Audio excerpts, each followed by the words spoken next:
Assalamualaikum warahmatullahi wabarakatuh. Waalaikumsalam warahmatullahi wabarakatuh. Kami dari kelompok 1 izin memperkenalkan diri dan sekaligus untuk mempresentasikan analisis dampak dan pelanggaran etika pada penggunaan trawl ilegal di zona konservasi. Sebelumnya, perkenalkan saya Azwan Priscina Agustina, rekan saya Rika Nurajijah. Saya Dirma Karya.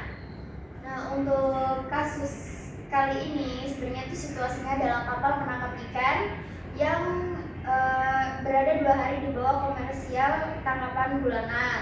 Nah, untuk insidennya kapten itu memerintahkan ABK untuk menggunakan kapal trawl, sedangkan beberapa ahli muda atau lulusan baru itu mengetahui bahwasanya ini adalah melanggar kode etik. Nah, untuk itu definisi dari kasus ini identifikasinya adalah bentuk pelanggaran regulasi perikanan dan juga dilema etika profesi. Masalah utamanya adalah penggunaan alat tangkap yang dilarang yaitu trawl di wilayah yang dilindungi yaitu zona konservasi dengan adanya intimidasi terhadap kru kapal. Untuk selanjutnya dapat dijelaskan oleh rekan. Nah, yang kedua yaitu ada pemicunya. Pemicunya itu yang pertama ada eksternal, yaitu target tangkapan bulanan yang harus dipenuhi serta persaingan industri yang harus menentukan hasil cepat. Yang kedua ada internalnya, kurangnya integrasi individu pada sosok kapten, ancaman pemotongan gaji, rasionalisasi bahwa tindakan tersebut perlu dilakukan demi memenuhi target perusahaan. Dan yang ketiga ada dampak, akan dijelaskan oleh teman saya.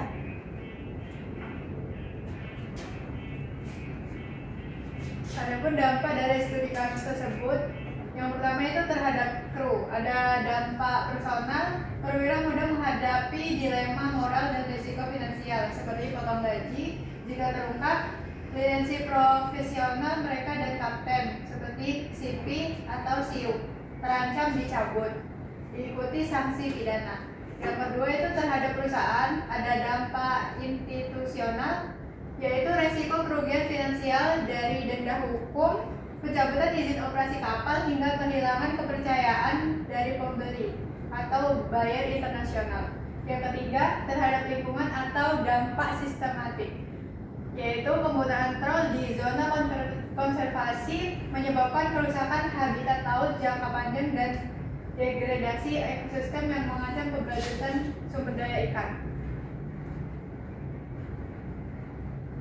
Untuk solusi dan penegakannya itu sendiri, yang pertama pelaporan bahwa perwira muda itu harus melakukan pelaporan insiden baik lisan maupun tertulis melalui sistem whistleblower perusahaan atau langsung ke asosiasi profesi ataupun majelis kode etik. Dan yang kedua eskalasi dan investasi yang mana kasus didaftarkan ke majelis kode etik untuk dilakukan pencarian fakta dan verifikasi silang di lapangan mengenai pelanggaran penggunaan trawl tersebut.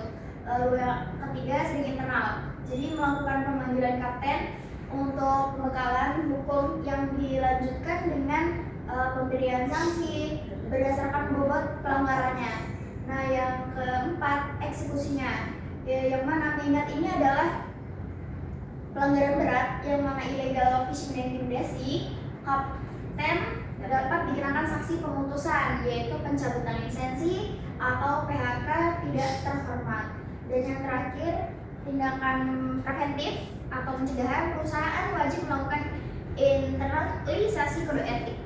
Nah, ini digunakan dan menandatangani fakta integritas baru untuk mencegah budaya pembiaran terulang kembali. Dan yang terakhir yaitu kesimpulan. Kasus 10 Alfa menunjukkan bahwa tekanan target perusahaan dapat mendorong terjadinya pelanggaran hukum dan kode etik dalam kegiatan penangkapan ikan. Penggunaan alat tangkap trawl di zona konservasi tidak hanya merusak ekosistem laut, tetapi juga menimbulkan dampak hukum, ekonomi, sosial bagi perusahaan maupun awak kapal. Ancaman terhadap ABK yang ingin melaporkan juga mencerminkan lemahnya perlindungan terhadap kerjaan. Oleh karena itu diperlukan kepatuhan terhadap regulasi perikanan, penggunaan alat tangkap yang ramah lingkungan, serta pengawasan yang ketat agar keberlanjutan sumber daya laut tetap terjaga. Mungkin itu saja presentasi dari kami. Mohon maaf apabila ada kesalahan dalam pengucapan atau tidak berkenan. Pada Allah kami mohon ampun.